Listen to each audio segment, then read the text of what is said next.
Okay guys, so first and foremost, the most important part of this vlog, I got a haircut. What do you think? I think it looks good. It's not too short, not too bad. Let me know what you think. What's up guys, welcome back to another episode of Punting for the People. My name is Jacob. I'm an Australian living here in Germany, Gottesheim, Germany to be exact. And this is my YouTube channel. It's about me working in Germany, studying in Germany, living in Germany, and playing football in Germany. If you're not subscribed, please do consider subscribing and joining the ever-growing group of people that are the Punting for the People subscribers. Also, mir geht's gut und dir. The reason I say that is because I just learned all about German personal pronomen. I am the smartest man alive! And as I mentioned in my last vlog earlier in the week, I'm starting to get a hold of this German thing. So you're telling me there's a chance? Yeah! Also, I thought. So, of course, it had to be right after I posted a video about getting used to this German thing, being able to understand everything, and just really knowing exactly where I'm going with German. And then my A2 course, my teacher just comes through and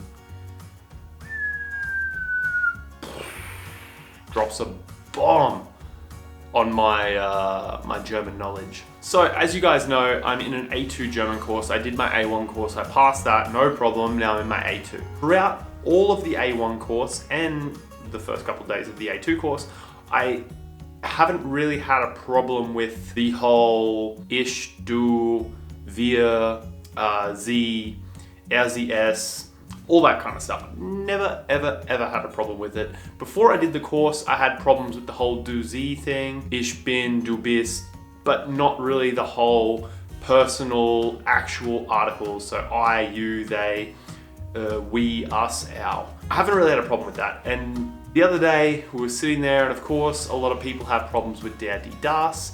I have problems with der, die, das. I was late to my first German course, so unfortunately I missed out on a lot of the teaching of der, die, das, so it still kind of haunts me to this day in my A2 course. But yesterday, German got a little bit crazy for me. And when I'm talking about German, I'm gonna say things like you, as in you guys, because you guys, or most of the people watching this, either understand or speak a little bit of German. If they don't, they're watching me and they're probably gonna be in my shoes when I say what I'm thinking. So don't take any offense to what I'm saying when I say, you do this.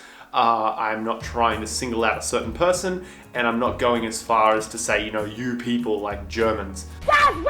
But the other day I was sitting there in the class and we were talking about replacing people's names with things like mir, dir, uns, ihn, ihm, all that kind of stuff. And I had a really good grasp of it. Like, don't get me wrong, I'm picking up things as I go, but I noticed that I was really kind of involved in this and I could really answer every question. I was actually feeling like a bit of a streber if you've watched the last video. Nerd!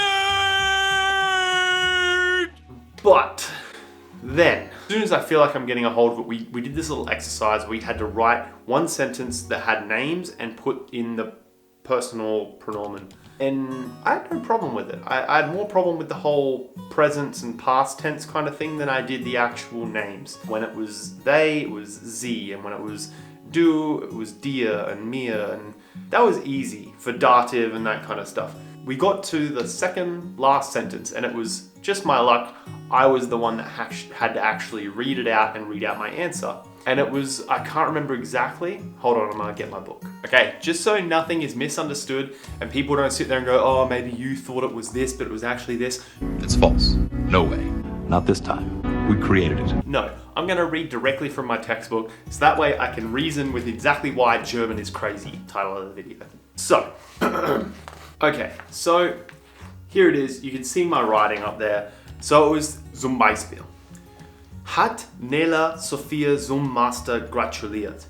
Ja, sie hat ihr gratuliert. Sie hat ihr.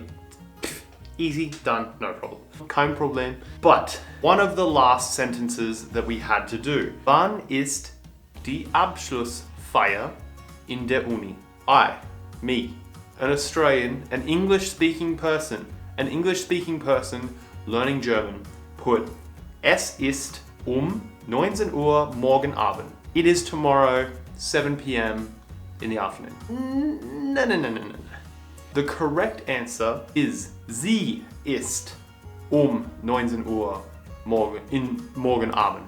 Das ist wann die Abschlussfeier in der Uni ist. Why are you doing this to me, German? So, to be simple with it, this all comes down to der, die, das. And this is something I had no idea about. This is a rule that I checked with multiple people outside of the course, and they were all like, yeah, that's it. But I've been here for 3 years and I've never really heard this be used. And that is when it comes to der and die and das. Der being the masculine, die being the feminine, or sometimes the plural, or das being the neutrum. When it is die, for example, die Abschlussfeier, die Feier is sie. It isn't it. But so it's she is at 7 p.m. Sie ist. And then when it's, for example, der Kaffee. Wo ist der Kaffee? Ist auf dem Tisch. And for a German who hasn't really thought about it, it's probably a normal thing because you've learnt der, die, das, you've learnt masculine, feminine, you know all of this already. For me to sit there and go, where is my coffee? I'd say, oh, it's on the table. It is on the table. It is a thing. Es ist eine Sache, nicht eine Mann oder Frau. And that's something that I just sat there and it's like, for example, when you want to taste something, milk is die Milch. Ja, mir hat sie schmecken, I think, but you get my drift. Sie is milk because milk is die, and apple is der, so apple is and even when you want to say something like the milk is on the table, it's der Tisch, so it's, for example, the milk stands on the table, sie stehen auf ihm, because it's dative, yeah, ihm. Sie stehen auf ihm. I mean, I get the whole du, sie, because we use thou in English, but we don't call things he or she. Like, come on, Germany, like, what's going on? As soon as I get a grip on this language, you're just throwing it's like you're putting a stick in my spokes of my bike when I get up to full speed.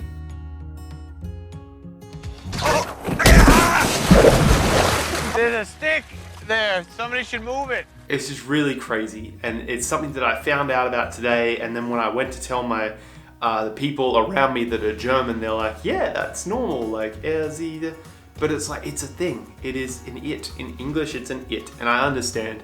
For anyone who's getting triggered by this, by me complaining about it, in English, everything is an it. It isn't an he or everything's the, everything's it. I just feel like.